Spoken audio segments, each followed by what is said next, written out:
Pessoal, você já viu aí o videozinho introdutório sobre o módulo de teologia, módulo Evangelhos, aqui em teologia. E a gente vai estar falando aqui a respeito do seguinte: primeira coisa que nós temos que pensar, certo? Na ocasião em que foi aquela transição ali, da velha aliança para a nova aliança, teve aí um período conhecido como o período de silêncio, onde não houveram ali os escritos ou palavras vindas da parte do nosso Deus, nem por profetas, nem por reis ou qualquer outro tipo de pessoa. Agora o que ocorre? Quando se inicia a nova aliança, chamada Berit Hadashah, que é nova aliança, a Bíblia ela nos traz aí justamente os evangelhos, que significam boas novas, boas notícias.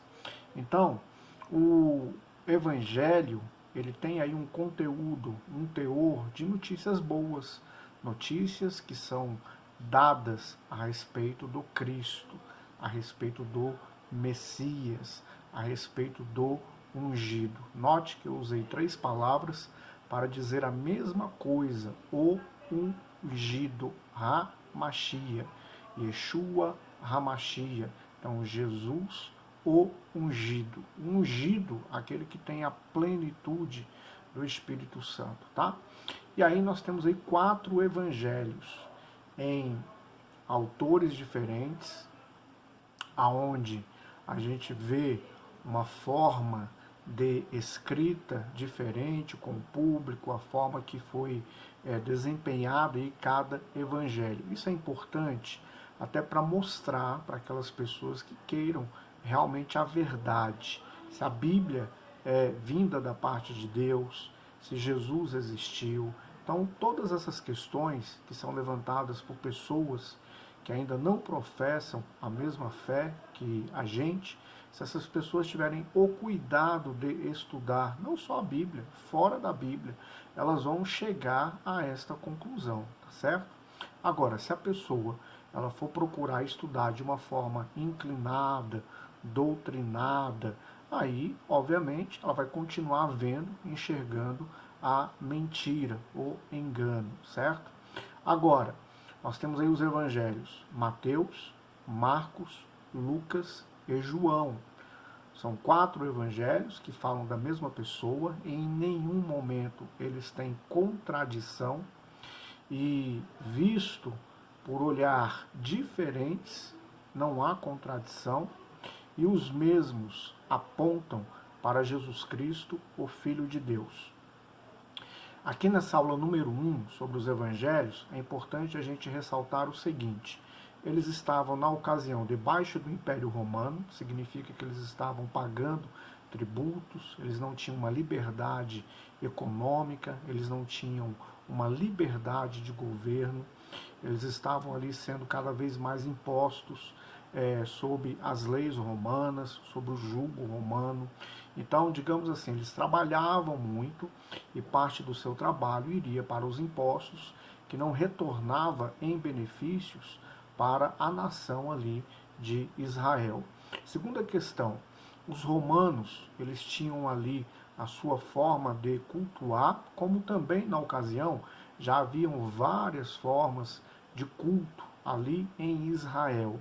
Então não eram só os judeus que praticavam ou que realizavam culto. Então existiam ali na época já várias formas de se cultuar e se cultuar não ao Deus verdadeiro, certo? E em todo esse cenário, nós temos também ali o que são os judeus que guardam a velha aliança, até porque só tinha a velha aliança na ocasião, embora a velha aliança aponte para Jesus, em tudo aquilo que ocorreu na vida de Jesus e relatado nos evangelhos, mas o que acontece? Havia um desejo, uma expectativa, uma ânsia de os judeus serem libertos do Império Romano, serem colocados como uma nação poderosa militarmente, economicamente, politicamente e, de certo modo, ser uma nação modelo para que ela pudesse, então, dar exemplo às outras nações. Então, os judeus, de uma forma muito exclusivista, eles achavam que todos aqueles milagres,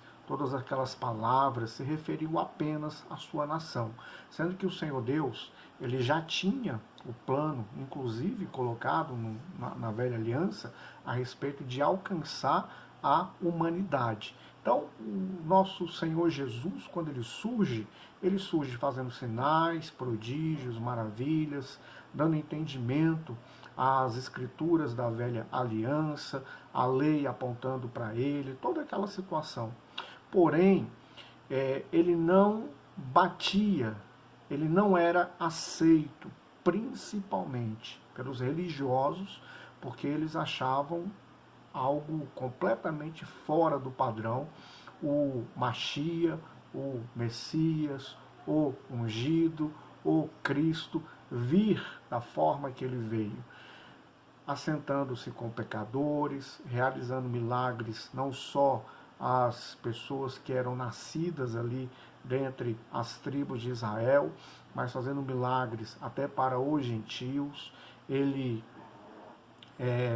curando, como foi ele o centurião romano, que faz um pedido para ele curar o seu servo, ele dá uma ordem, e só pelo ato dele dar a sua ordem, o seu servo, ele ser curado, e ali era um romano que estava pedindo. Então tudo isso aí, na cabeça de um religioso, não era possível. Então, com todo esse pano de fundo, houve uma rejeição à pessoa de Jesus. Então é por isso que no Evangelho de João está escrito que ele veio para os seus e os seus não o receberam. Quando fala assim, eles não o receberam, significa que eles não deram crédito em sua totalidade. Aquilo que era o judaísmo, e digamos assim, tirando a parte a questão religião judaísta, vamos colocar de uma forma espiritual, todos os religiosos espiritualmente deveriam aceitar a Jesus, deveriam reconhecer que ele é o ungido de Deus, deveriam reconhecer que ele é o enviado da parte de Deus. Eles não reconheceram. Alguns deles, obviamente, fizeram o reconhecimento, inclusive quando Lázaro ele ressuscita, já morto há 4 dias, ele ressuscita, muitos judeus passaram a crer na pessoa de Jesus. E todas essas questões começaram a trazer cada vez mais um embate à aceitação da pessoa de Jesus e à não aceitação da pessoa de Jesus. Fora a questão dos romanos, a gente também tem de pano de fundo aí a influência grega. Os gregos, os pensadores, os filósofos, eles procuravam sempre entender as coisas, entender a soberania divina. E, obviamente, como eles não tinham uma revelação dada por Deus, porque a Bíblia fala, Romanos, capítulo 3, verso de número 2, que Deus ele deu aos judeus essa revelação. Deus ele deu aos judeus a sua palavra viva. Deus ele deu aos judeus esse oráculo. E quando eu digo judeus, são aqueles povos nascidos ali. Eu falo povos porque Israel é constituído de tribos, tá? Então são constituídas das tribos. Então são povos que se reuniram debaixo de um só governo e uma só nação. Agora o que ocorre?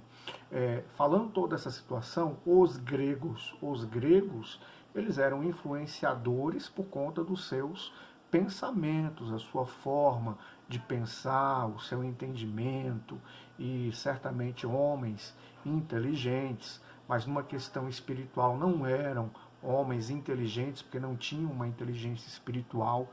Talvez você pergunte, pastor, vai ter inteligência espiritual? Tem inteligência espiritual, conhecida como discernimento, conhecida como entendimento. E aí está uma chave bíblica para você. Inteligência espiritual é algo que o apóstolo Paulo ele orava para que a igreja, para que o povo tivesse essa inteligência, para entender o espiritual. E é isso que eu quero que você faça. Ore para que haja inteligência espiritual na sua vida, nos seus familiares, nas pessoas. Eu oro para que eu e você tenhamos essa inteligência, para que a gente possa compreender as escrituras sagradas, tá bom? Os próximos vídeos a gente vai estar adentrando aí agora nos evangelhos, propriamente dito, para que a gente possa ter aí o nosso módulo a respeito dos evangelhos, que são as boas novas.